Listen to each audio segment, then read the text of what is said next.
Hello, everybody. It is Lloyd Malik on another edition of Ask Lloyd.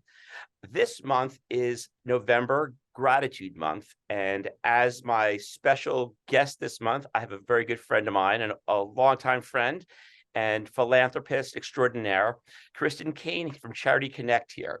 She is the founder and CEO of a wonderful nonprofit that helps people find a volunteer position that just is perfect for them or the best one that they can find.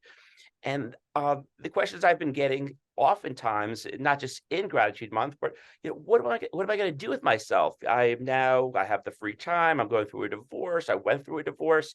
There's a lot of extra time out here, and what could I do? I could only, but I don't know. I can only play video games so many hours a day. They want to do something more important with their lives now that they have this free time.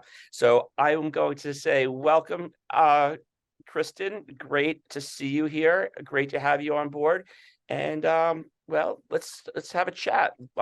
Yeah. Okay. So the questions I'm getting, as you heard, are Yeah. often about that. What would you say if, or what should I tell my clients in that situation?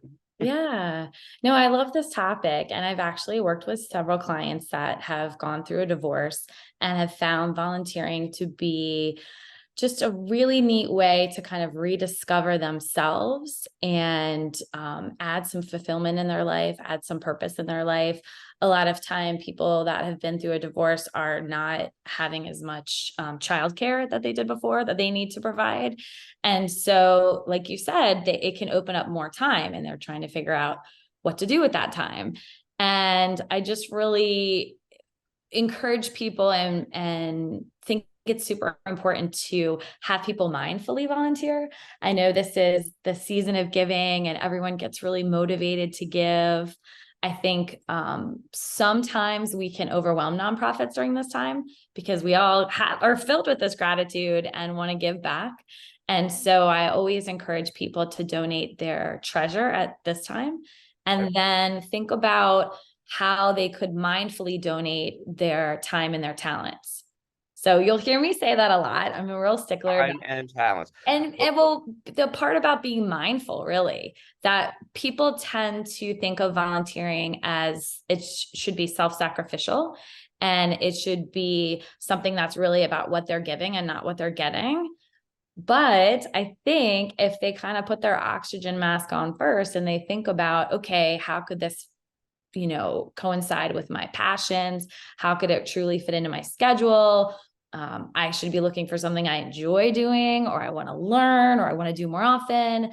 Then they can really fit it in their life, and it won't be a one-time thing. It will be something that they can stick with. Well, I'm assuming that the volunteer positions that you have are pretty, varied.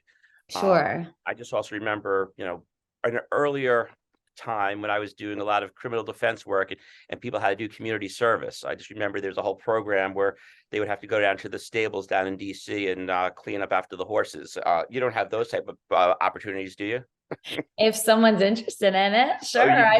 I mean, horse people don't mind mucking stables. Is So that okay? I have worked with some horse people that don't mind that, but yeah, it's really about finding that individual fit.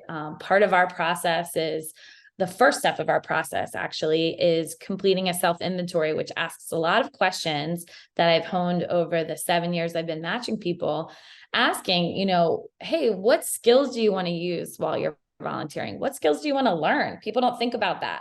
What could I learn through volunteering? A big question that I love to ask is, what do you not want to do as part of your volunteering? So again, steering people away from the idea that I'll do whatever it takes to help someone else. Well, there's going to be someone who's going to want to muck those stalls as part of taking care of horses. It's not you. So you shouldn't volunteer to do that. So there's a right fit out there for everyone. And when it's that right fit, that's when people really experience all the benefits of volunteering.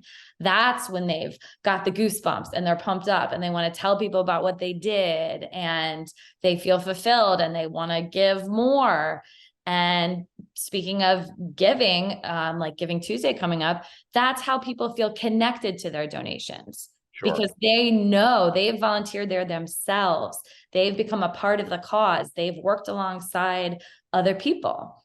It's a Yeah. great way to meet other people, Well, right? I just went to this event last night, and there was a group Yeah. of volunteers I had never heard of, the Hammer Chicks. I don't know if you heard about them. They're a bunch of women who build houses for Habitat for Humanity. I thought of you with that. Maybe you could get someone to join that group. I haven't met the Hammer Chicks, but I've been a Hammer Chick, All quote right. unquote. So I've participated in a women's work day through Habitat, and that was super fun. And that was an example of me learning skills that I had never done before. Sure. I built a fence. I was super proud of it.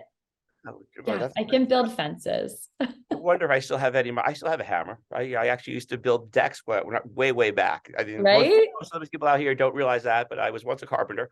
Uh, Right. yeah, I would. And that's the thing is like after a divorce, it's a really unique time to kind of take a look inside and discover things about yourself and think about, hobbies that you haven't done for a while. And is there a way to do that hobby while helping someone else? Right. That's right. Like I've connected people who music is their hobby, and I've been able to use that in their volunteering. So it's really, it should be for everyone, regardless of if they're going through a divorce or have been through a divorce, to take that self-inventory and to really think about how could I help other people while also doing something that's on my personal want-to-do list or my professional want-to-do list. Well, there are, I've been listening to some other people who are very involved in the nonprofit world and charitable organizations and all.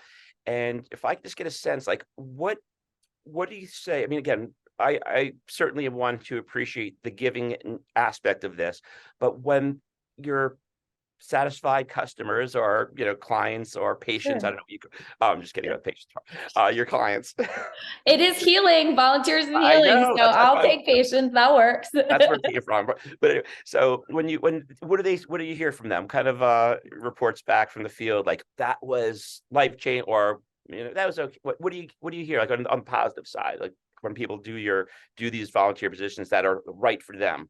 Well, I like that you kind of hinted that there's different reactions. Like you were like, this was amazing. Well, this wasn't for me. So I spend a lot of time trying to set it up so that when we actually get to the volunteer opportunity, there's been a lot of discussions, a lot of questions asked between myself and the client, as well as with the nonprofit representative, to really clarify, like, this is what I want to do. This is what I don't want to do.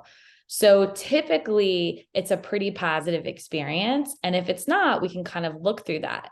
But I talk about when you're volunteering, there's kind of a spectrum of how it would affect you. So sometimes you might have gone and volunteered, and at the end of it, you were tired and you were like, I think I helped.